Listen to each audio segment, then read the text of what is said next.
All right, guys, you asked for me to bring back my final points. Well, I have a final point for you tonight. It's not just politics that's corrupt and insane. It's not just politicians that are corrupt and insane. I sit here today, very sad to say to you that our entire country feels like it's in the grips of some kind of demonic force. From the transgender ideology being targeted at our children, to abortion, to critical race theory that tells white children that they are inherently racist because of the color of their skin, and tells black children that they are inherently oppressed because of the color of their skin, to other forms of Marxism and communism, to this anti-natalist, anti-child movement, to the celebration of hedonistic and often perverted sexual hookups, to the desecration of marriage.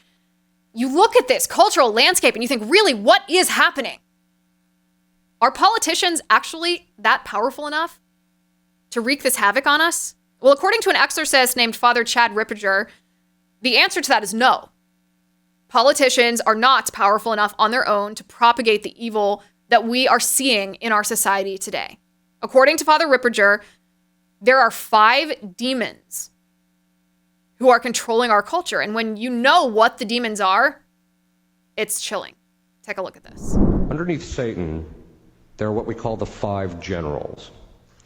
The 5 generals are the 5 demons that are immediately hierarchically underneath Satan, and they are the ones who execute his plans. The first demon under him is Baal. His principal function is to get cultures to succumb to impurity, primarily through fornication. After that, then what happens is the culture, the next 3 demons show up. The first is Asmodeus. He's the demon of homosexuality in men.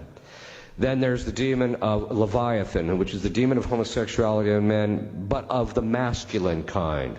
These are the women who are heavy on the heels, we would say. Okay.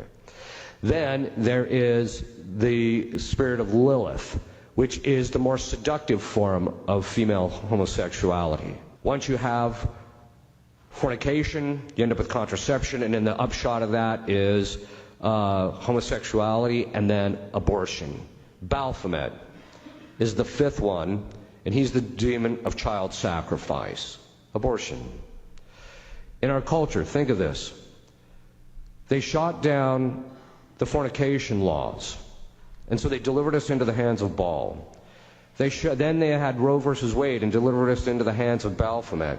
And then they allowed gay marriage, and so now our country politically is in the hold of the top 5 demons in hell other than Satan. And some of y'all wonder why we start our show with the St. Michael prayer every day. And that's my final point. Thank you for watching. Thank you for listening. If you haven't signed up for my newsletter, go to LizWheelerNewsletter.com. That's LizWheelerNewsletter.com.